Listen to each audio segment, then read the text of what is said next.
সংঘাত ও সংকটে জর্জরিত সারা বিশ্ব।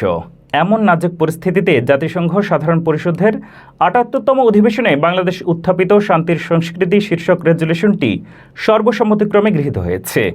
বৈশ্বিক শান্তি প্রতিষ্ঠায় সেখানে গুরুত্ব পেয়েছে সদস্যভুক্ত সব দেশের যৌথ প্রচেষ্টা। সদস্যভুক্ত ১১২টি দেশ এই রেজলিউশনটিতে কো-স্পন্সর করেছে। নিউ ইয়র্ক সিটির স্থানীয় সময় বৃহস্পতিবার ২রা মে জাতিসংঘে নিযুক্ত বাংলাদেশের স্থায়ী প্রতিনিধি রাষ্ট্রদূত মোহাম্মদ আব্দুল মুহিত বাংলাদেশের পক্ষে এই রেজলিউশনটি উত্থাপন করেন। স্থায়ী মিশন বলছে, এবছর আলোচ্য রেজলিউশনটি একটি বিশেষ তাৎপর্য বহন করে, কেননা এবছরে শান্তির সংস্কৃতির ঘোষণা এবং এই বিষয়ক কর্মসূচি ২৫তম বর্ষে পদার্পণ করেছে।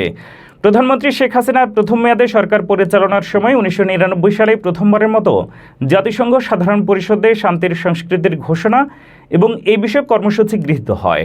এরপর থেকে প্রতিবছর বাংলাদেশ শান্তির সংস্কৃতি রেজলিউশনটি জাতিসংঘ সাধারণ পরিষদে উপস্থাপন করে আসছে, যা শান্তি ও অহিংসার সংস্কৃতিকে উন্নীত করার জন্য ৮টি বিশেষ ক্ষেত্রকে চিহ্নিত করে সেই অনুযায়ী কার্যক্রম গ্রহণের জন্য সকলকে আহ্বান জানিয়েছে।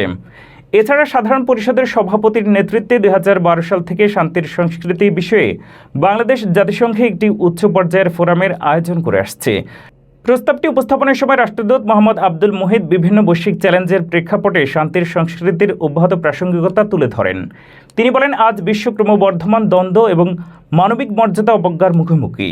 এই ক্রমবর্ধমান সংঘাত ও সহিংসতার উত্তরণে মানব মনে সম্প্রীতি ও সহমর্মিতার ভাবকে পুনরুজ্জীবিত করতে হবে, সমতা ও সব মানুষের সমমর্যাদার চেতনাকে সমুন্নত করতে হবে এবং সর্বোপরি যুদ্ধের চেয়ে শান্তিকে অনেক বেশি লাভজনক করে তুলতে হবে।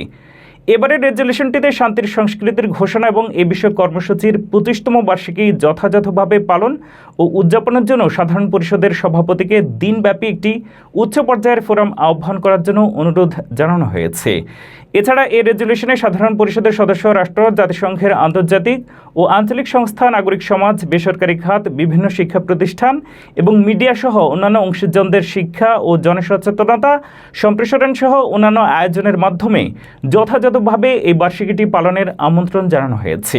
যুদ্ধ ও ধ্বংসযজ্ঞে বাংলাদেশের নিজস্ব অভিজ্ঞতার কথা উল্লেখ করে রাষ্ট্রদূত মুহিত বলেন, জাতিসংঘের শান্তির সংস্কৃতির ধারণা প্রবর্তনে বাংলাদেশের উদ্যোগটি আমাদের নিজস্ব অভিজ্ঞতা থেকে অনুপ্রাণিত।